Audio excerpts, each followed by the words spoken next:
N'oubliez pas de soutenir et de vous abonner à la page Eco News Insight pour recevoir toutes les nouveautés.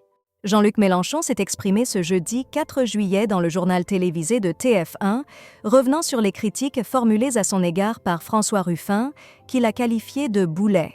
Alors que le second tour des élections législatives approche, Mélenchon a profité de son intervention pour aborder plusieurs sujets. François Ruffin, député sortant de la première circonscription de la Somme, avait récemment exprimé son mécontentement en déclarant que Mélenchon était un obstacle au vote. Il a même annoncé qu'il ne siégerait plus dans le groupe LFI à l'Assemblée s'il était réélu. Lors de son entretien avec l'agence France Presse, AFP, Ruffin a expliqué « On a vécu 3 semaines dures parce qu'on a un boulet. Vous l'avez entendu, c'est Mélenchon, Mélenchon, Mélenchon, Mélenchon comme obstacle au vote. » Il a ajouté que dans des régions populaires comme la sienne, cela posait problème. En réponse, Jean-Luc Mélenchon a déclaré dans le JT de TF1 « Une élection n'est pas un moment où l'on règle des comptes politiques.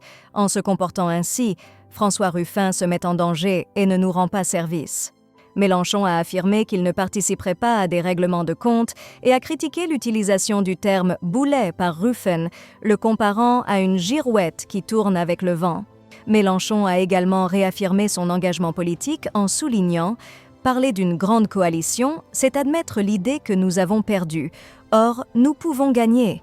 Nous, les Insoumis, n'irons dans un gouvernement uniquement pour pouvoir appliquer le programme du nouveau Front populaire. » Il a conclu en exprimant son espoir pour les élections à venir. « Je veux un dimanche où on se dit pour une fois « Vivement lundi. Si nous gagnons dimanche, les prix pourront être bloqués dès lundi. » Ceux qui ont 62 ans partiront immédiatement à la retraite. Il nous faut une majorité absolue. Je dis aux 16 millions d'abstentionnistes du premier tour, votez.